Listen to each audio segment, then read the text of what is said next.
Hello hi, मी संध्या कुलकर्णी. आज म्हटलं तुम्हाला उपासाचे डोसे दाखवावे. आज उपास पण आहे माझा, चतुर्थी पण आहे, तर म्हटलं मग डोसे करावे. म्हटलं मग तुम्हाला पण दाखवलं की मी उपासाचे डोसे कसे करते. त्याला लागणारं साहित्य सांगते मी तुम्हाला. मी 1 वाटी दही घेतलेले,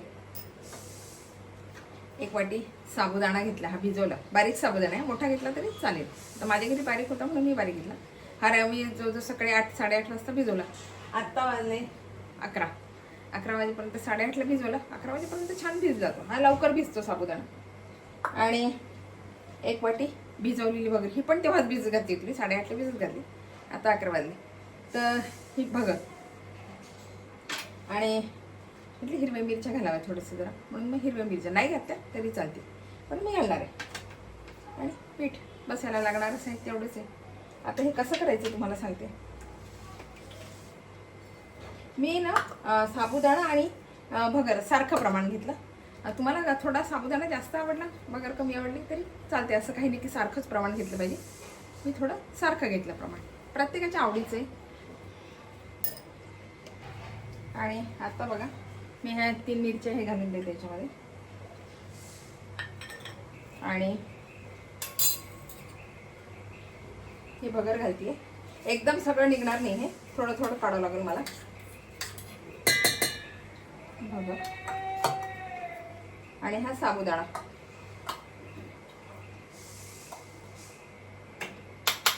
याला ना बारीक असल्यानंतर पटकन मग होते. आणि दही पण मी आता थोडंच घालणार, सगळं अर्धा अर्धा आता घालणार आहे. अर्धा मग ते करायचे तेव्हा परत अर्धे घालणार, कारण मला हे 2 वेळा काढावं लागणार. मीठ पण नंतर घालणार आहे. आणि आता हे जे आहे हे मी सगळं मिक्सरमधून काढते. लागलं तर पाणी घालायचं.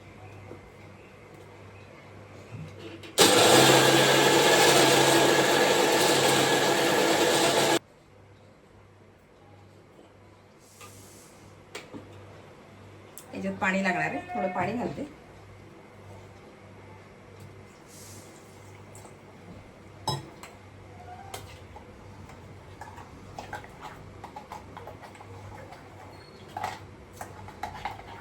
आपण डोसा कसा करतो तसंच पीठ तयार करायचं.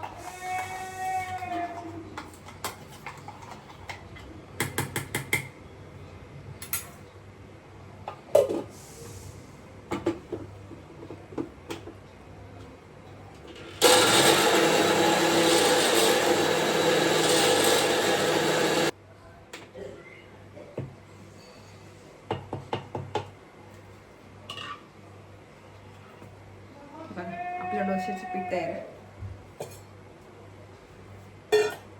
हे इतकं पातळ पाहिजे बघा, असं याचं पातळ प्रमाण पाहिजे.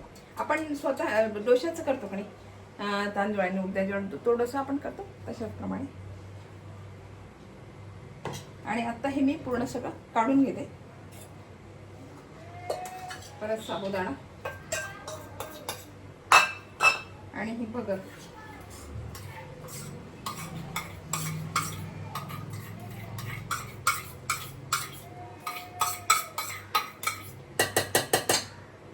आणि थोडं दही. मीठ मी नंतर घालणार आहे. आता हे सगळं परत काढून घेते. आणि आता बघा, हे आपलं डोश्याचं पीठ तयार आहे.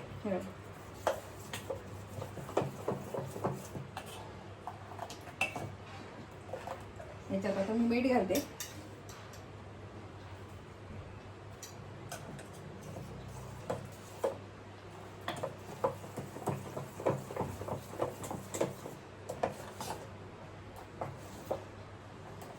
आणि हे थोड्या वेळ आता 5-10 मिनिटं मुरू देते.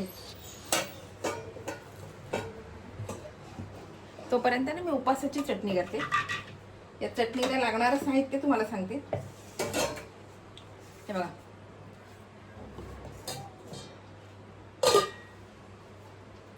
शेंगदाणे, वाटीभर शेंगदाणे आणि हिरवी मिरची घेतलेली, कच्चीच आहे, भाजलेली नाही आहे. थोडी साखर आहे, दही घेतलं. हे फार आंबट आहे ना म्हणून पूर्ण वाटीभर नाही घेतलं, थोडंसं कमीच घेतलं. आणि मीठ आहे. एवढंच साहित्याला लागते. आता ही कशी करायची सांगते मी. हिरवी मिरची आणि शेंगदाणे भाजलेले, याच्यात थोडी साखर घातली, थोडं मीठ घातलं आणि हे जे दही आहे ना हे पण घालून दिलं याच्यात. आणि आता हे सगळं मिक्सरमध्ये टाकतो.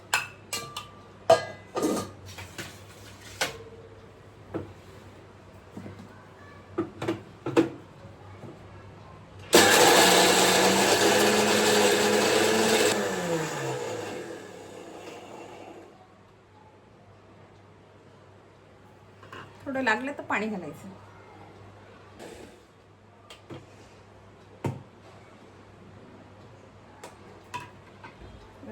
आपली चटणी तयार आहे. आता मी वाटीत काढते. आणि बघा मी तवा ठेवलाय गॅसवर. आता ना छान तापलाय बघा तवा. हवा छान तापलाय. त्याला आता पाणी पण टाकलं आणि स्वच्छ पुसून घेतला.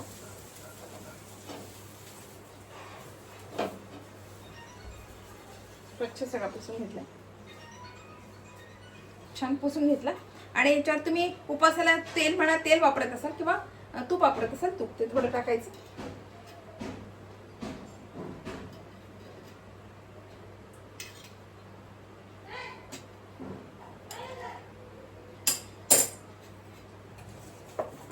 हे छान मी फेटून घेतले.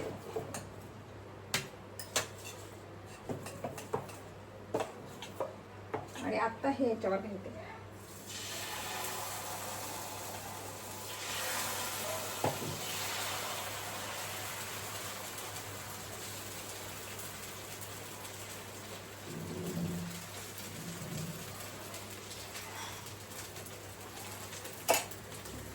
याच्यावर थोडं झाकण ठेवते.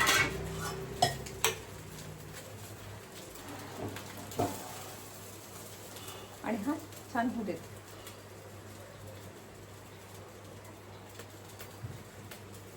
तव्यावर थोडं पाणी टाकलं ना की मग तवाही पण स्वच्छ होतो आणि डोसा आपला चिटकत नाही, निघून जातो पूर्ण.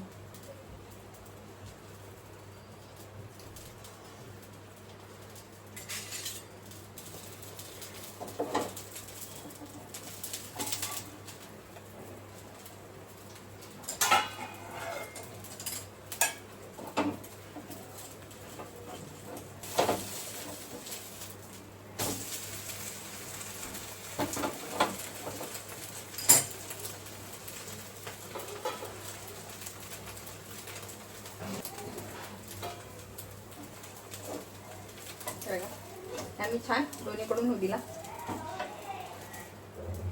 आपला डोसा तयार आहे.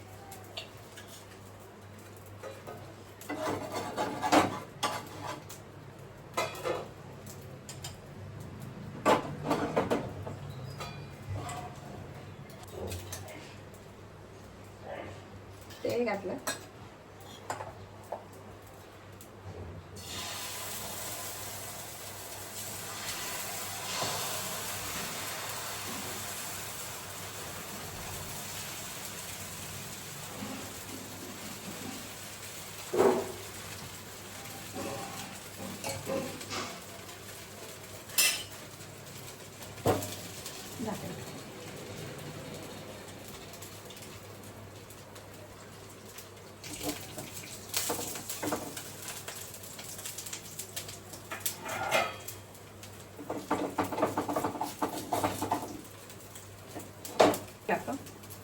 एकदा झालं ना की मग उलटायला सोपी जाते. नाही तर घाई करायची नाही. उलटायची घाई केली की मग तो तुटतो.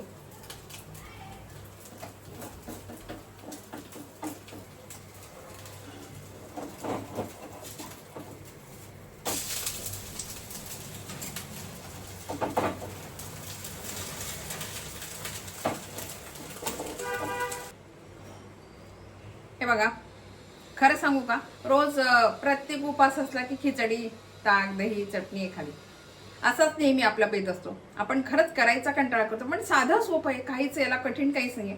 थोडं मी भिजत घातलं आणि मिक्सर मधून काढलं आणि केलं. स्वतःसाठी थोडे कष्ट घ्या आणि करा आणि खा. खरं म्हणजे उपास शक्यतो माणसं करत नाही, बाया जास्त करतात. म्हणून सांगते की आपल्यासाठी आपण खरंच काही करत नाही तर करा. उपासाचा साबुदाणा भिजत घाला, भगर भिजत घाला, शेंगदाण्याची चटणी करा छान, आणि असा छान डोसा करा आणि खाऊन मला कमेंट करा बरं का की तुमचा डोसा कसा झाला. बघा ही रेसिपी तुम्हाला आवडली का? आवडली असेल तर लाईक शेअर सबस्क्राईब करा मला, म्हणजे असे नवीन नवीन व्हिडिओ तुम्हाला बघायला मिळतील. बाय.